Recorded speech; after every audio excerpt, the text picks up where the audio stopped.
हे खड्ग सोबत घ्या।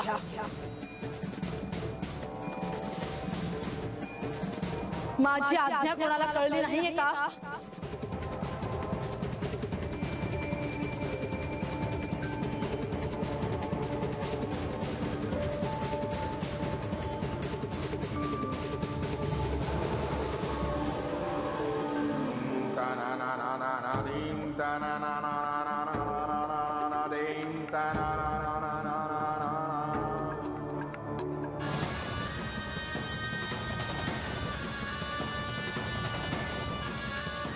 देवी, श्री खंडेरायांचा अंश आहे त्यात।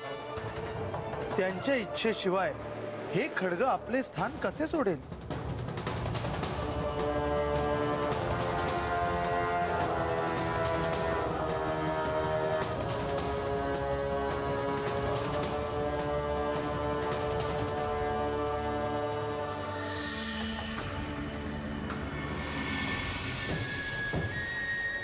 बंधू, सगळ्या पूजा आणि यज्ञांवर निर्बंध घातलेले आहेत।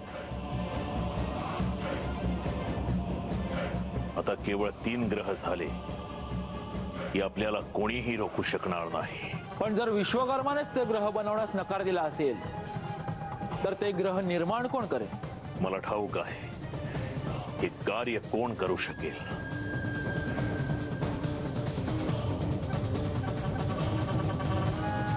हे मयासुरा, मी तुला येथे प्रगट होण्याचे आवाहन करतो आहे। बोल, माझी कशी काय आठवण झाली तुला? मयासुरा, तूच दैत्यांच्या स्थापत्य शास्त्राचा आधार आहेस। तूच त्यांच्यासाठी भव्य अशा गडांचे निर्माण केले आहेस। तुझ्या शक्तीने आजवर तू अशा काही रम्य गोष्टी केल्या आहेस की त्या एका दैत्याने केल्या असतील असं कोणालाही वाटणार नाही। ते मी जाणतोच, पण तुझे पूर्वनियोजित कार्य असल्याशिवाय तू उगाचच मला इथे बोलावणार नाहीस।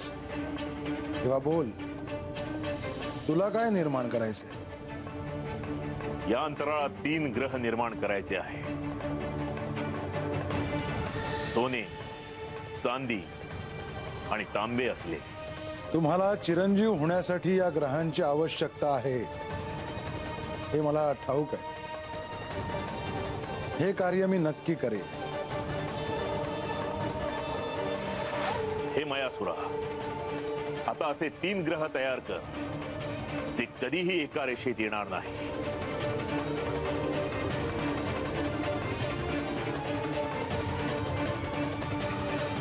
काय झालं? मी तुला हे सांगू इच्छितो की जरी हे ग्रह निर्माण झाले तरी ते धातूचे बनलेले असणार। त्यामुळे एक क्षण का होईना असा येणारच जेव्हा हे 3ही ग्रह कधी ना कधी एका रेषेत असतील। नाही मयासुरा, तू हे थांबवू शकतोस। मी ते थांबवू शकणार नाही हे ध्यानात ठेव। मी केवळ निर्माण करू शकतो। एकदा का हे ग्रह अंतराळात गेले की ते कधी ना कधी एका रेषेत येतीलच, मात्र ते मी थांबवू शकणार नाही।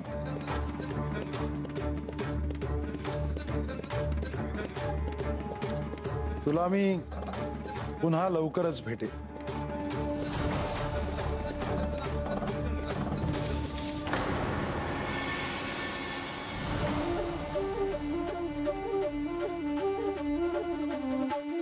या सृष्टीचा संहार कुठे, कधी, केव्हा, कसा करायचा हे ठरवण्याचा अधिकार या संपूर्ण ब्रह्मांडात मी कोणालाही दिलेला नाही।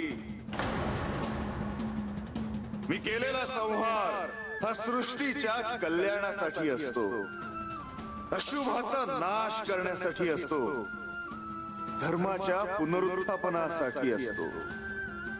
पण दैत्य कुळाला आजपर्यंत हे कळले नाही।